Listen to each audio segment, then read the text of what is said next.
Hello everyone, আমি আজকে যে সাবজেক্ট ভার্ব এগ্রিমেন্টের রুলসটা বলবো সেটি হচ্ছে দেয়ার।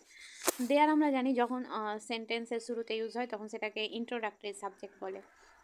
এটাকে আবার ক্লেপ সাবজেক্ট বলে, সিউডো সাবজেক্টও বলে। তো দেখো, দেয়ারের ইউজ সিঙ্গুলারও হতে পারে আবার প্লুরালও হতে পারে। তো কিভাবে আমরা বুঝবো কখন সিঙ্গুলার আর কখন প্লুরাল? যখন দেয়ার সেন্টেন্সে থাকবে এবং দেয়ারের পরে যে নাউন বা প্রোনাউনটা সেটি দেখে আমরা বুঝতে পারবো যে দেয়ারটি সিঙ্গুলার হবে না প্লুরাল হবে।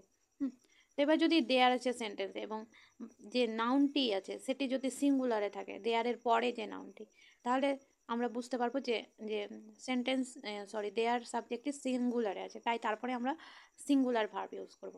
কিন্তু যেমন এখানে এক্সাম্পল দেওয়া আছে, there is a book on the table. Next হচ্ছে there are 4 books on the table. এখানে দেয়ারের পর আমরা আর বসেছি কারণ যে বুকস এই নাউনটি সেটা প্লুরালে আছে, তাই এরপরে প্লুরালটা ইউজ হবে। কিন্তু দেয়ারের পর যদি নির্দিষ্ট অ্যামাউন্ট বোঝায়, যেমন যদি আমরা বলি না 10 টাকা, নির্দিষ্ট দূরত্ব যদি বোঝায় 1 কিলোমিটার 2 কিলোমিটার, ওয়েট বোঝায়, নির্দিষ্ট যদি পিরিয়ড বা হাইট বোঝায়, তাহলে আমরা সাবজেক্টটিকে সিঙ্গুলার ধরবো। যেমন এখানে লেখা আছে there is a 10 rupees to pay. এই যে 10 রুপিসটি, এটি যেহেতু নির্দিষ্ট একটা অ্যামাউন্ট বোঝাচ্ছে, তাই জন্য আমরা এখানে ভার্বটি সিঙ্গুলার ইউজ করেছি। আবার আছে দেয়ারের পরে যদি পেয়ার ওয়ার্ড ইউজ হয়। পেয়ার ওয়ার্ড মানে bread and butter, bag and baggage, will and ও, এরকম যে ওয়ার্ডগুলো, এগুলোকে পেয়ার ওয়ার্ড বলে। তো এই ওয়ার্ডগুলোর পরেও কিন্তু সিঙ্গুলার ভার্ব ইউজ হয়। তো আমরা জানি এগুলো সিঙ্গুলার নাও, তাই তাদের পরে সিঙ্গুলার ভার্ব ইউজ হয়।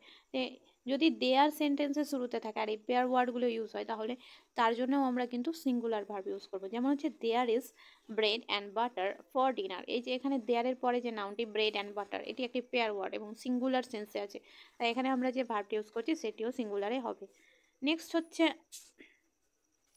Noun in apposition. Noun in apposition বলে দিই যে যখন আমরা এই সেন্টেন্সে কোনো নাউন বা প্রোনাউন লিখি এবং তার সম্পর্কে একটা বাড়তি ডেসক্রিপশান দিই, তখন সেটাকে মানে যে নাউনটা বলছি সেই নাউনটাই সম্পর্কে, তখন সেটা হয়ে যায় নাউন ইন অ্যাপোজিশন। যেমন আমি বললাম, বাংলাতে বলি, যেমন আমি বললাম সে আমার কাকু একজন টিচার, এরকম বললাম। বা বলতে পারি ওই লোকটি আমার কাকু একজন টিচার। এরকম এখানে একটা এক্সাম্পল দেওয়া আছে রবীন্দ্রনাথ টেগোর, বিশ্বকবি। রবীন্দ্রনাথ টেগোর আমরা জানি বিশ্বকবি। এই যে বিশ্বকবি, এটা রবীন্দ্রনাথ টেগোরের জন্য একটি বাড়তি ডেসক্রিপশন।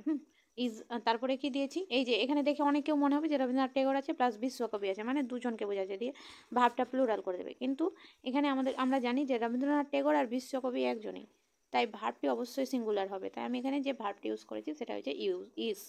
নেক্সট হচ্ছে ইউ মাই ফ্রেন্ড, মানে যে যে ব্যক্তি সেই হচ্ছে আমার ফ্রেন্ড, তো একজনকে বোঝাচ্ছে, তাই ভার্বটি অবশ্যই সিঙ্গুলারে হবে।